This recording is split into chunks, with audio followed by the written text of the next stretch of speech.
Hello everyone, I'm Rebecca. Welcome back to my channel. I'm here to share with you another Liberian recipe. I am making water green torbogee. I hope you are all been doing well, and thanks to everyone for supporting this channel in one way or the other. I first starting up with some fish that I have washed and cut in a preferred size. For seasoning, I'll be adding in some black pepper, cooking cubes, some bouillon seasoning, some seasoned salt. I'm just going to mix in the seasoning with the fish well. After doing that, I'll add in a little bit of diced onion, cover it up with some plastic wrap, and allow it to marinate. I will be putting the fish in the soup later, so for now, I will just set it aside.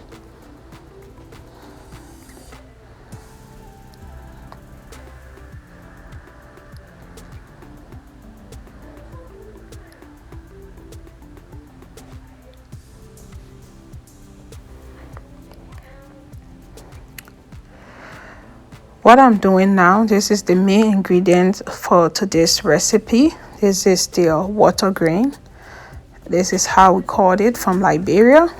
I don't know if you're from another country and you would like to share with us how you call yours. I would appreciate that.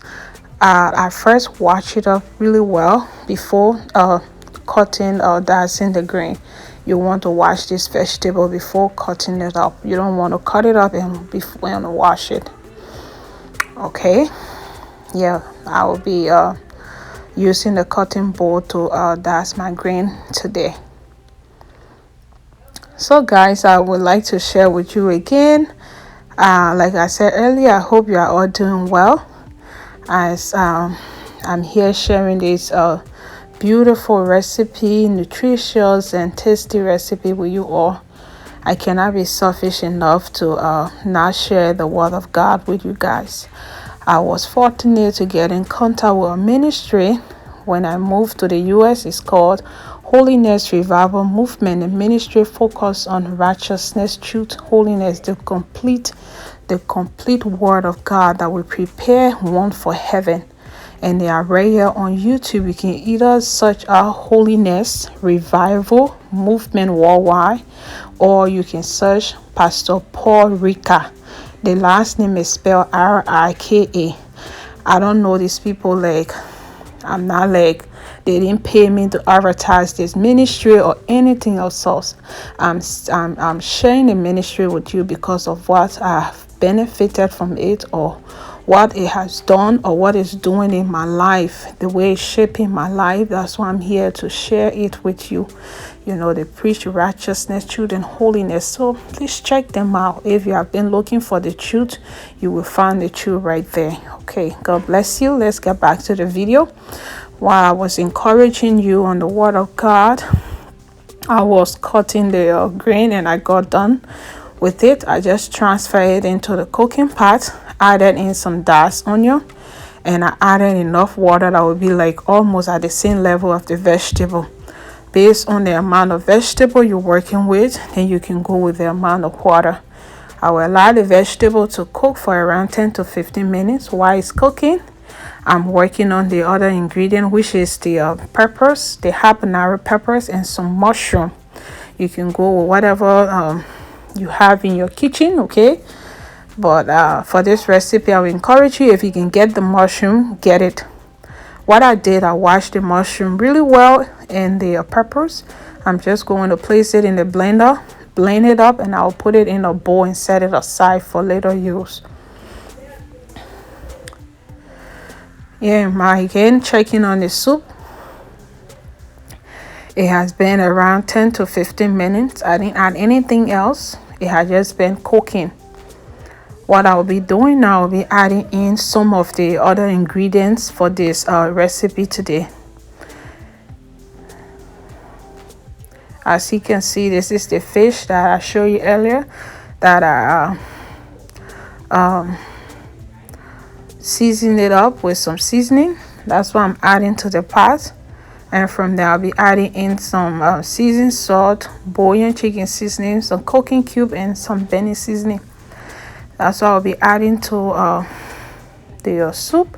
From there I will be following that with the blended mushroom and the blended habanero. When it comes to the habanero, I'll encourage you to please go with what you can tolerate, what you or you and your family can tolerate.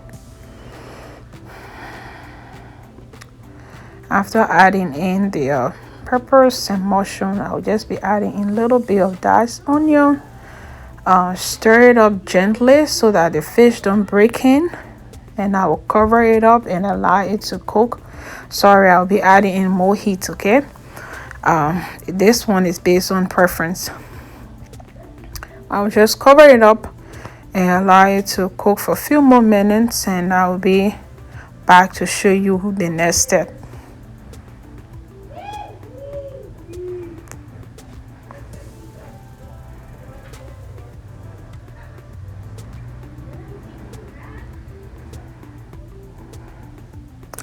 Okay, here we are. I will be adding in a little bit of cow skin, and I'll also be adding in a little bit of dry fish. You may be wondering, oh, you didn't parboil anything before adding in. What I usually do, I cook my assorted meat in bulk, especially the ones that are really tough, like the cow skin, the pig feet, the dry fish. I usually cook them in bulk and store them in my freezer, so that whenever I'm cooking, I don't take longer time in the kitchen. I just grab the amount that I need and add it to my soup, instead of me taking like an hour or so trying to soften that meat. If you are interested in how I usually do that, maybe you can leave it in the comment section, then I will come out with a video with that. So that's why you see from the beginning I didn't parboil anything, because my assorted meat that I'll add into the soup is already cooked. That's why I just added to the soup. Okay, what I'm adding, or what I've added, is the Torbogee oil. Based on the amount of vegetable that I'm using, that's the amount of oil I'm going with. I'm using 1.5 cup of Torbogee oil. I added the oil earlier so that the oil can be able to mix in well with the liquid. Like you can see here, like after when you're done cooking, you won't have the oil floating over your soup. That's the benefit of adding in your oil a little earlier.